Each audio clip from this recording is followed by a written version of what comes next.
I've spoken in more than 80 countries around the world in the last 30 years. I've been translated by about 50 different professional interpreters. Because of all that, I have been entitled the most prolific speaker in the history of the world. When I started off, the first 10 to 15 years, I was focused mostly in North America. The first thing you want to do is to start where you are. Pick a subject that you really care about and that you think is really important for people to know about. Become very knowledgeable in that subject. Then you begin to offer speeches or small workshops to people within your circle, and usually at no charge. In my early beginnings, I would often ask if I could speak for free or at minimum cost to get experience and credibility. Sometimes, if they don't know you and you don't have a reputation, you have to kiss a lot of horny toads before you meet the handsome prince. There's a basic rule that says before you can be paid for speaking, you have to give 300 free talks. It may actually take you 100 or 500. But the point is to keep offering free talks until someone comes up and asks, how much would you charge to give that talk to my people or my company? Professional speakers have one central focus. They're always thinking in terms of how to get more speaking engagements. Once I established myself in North America, I made a bridge to Germany. It was the starting point to my international speaking. So what you want to do next is put your stake in the ground in one outside country to kick off your international speaking career. Again, the most powerful word in getting speaking engagements is to ask. The future belongs to people who confidently ask for what they want, especially to speak to an international company or organization.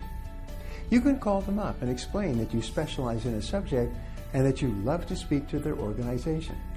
Ask them for the opportunity. Ask them for more information. Ask them if they use speakers and when they will use a speaker again. The more you ask, the more answers you get. And eventually, the more you will get asked to speak for them. Next, you should learn the language. After my first few speaking trips in Germany, I immediately started taking German classes and tutoring because it was an opportunity to develop a tremendous business around my seminars, programs, and books. And surprise, I ended up booking 5 to 15 talks every year in Germany.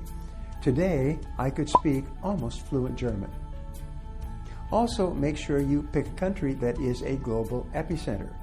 Germany is an epicenter in Europe, which means people from other countries would come to see my speaking engagements. So then I began speaking in Poland and Switzerland and Austria and Romania and Czechoslovakia. Then through all of Serbia and then Italy. And people began to book me into the Middle East and Nordic countries.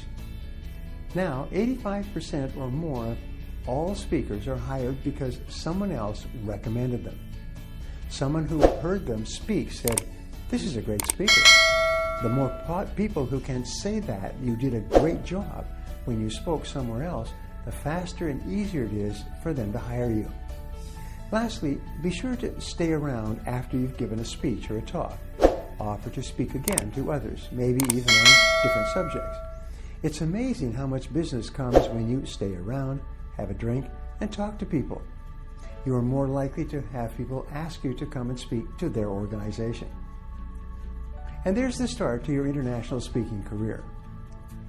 Before we wrap up, I'd like to leave you with a thought to share with your friends and followers. The reason why successful people are successful in speaking is because they have a burning message that they want to share, that people can really benefit from.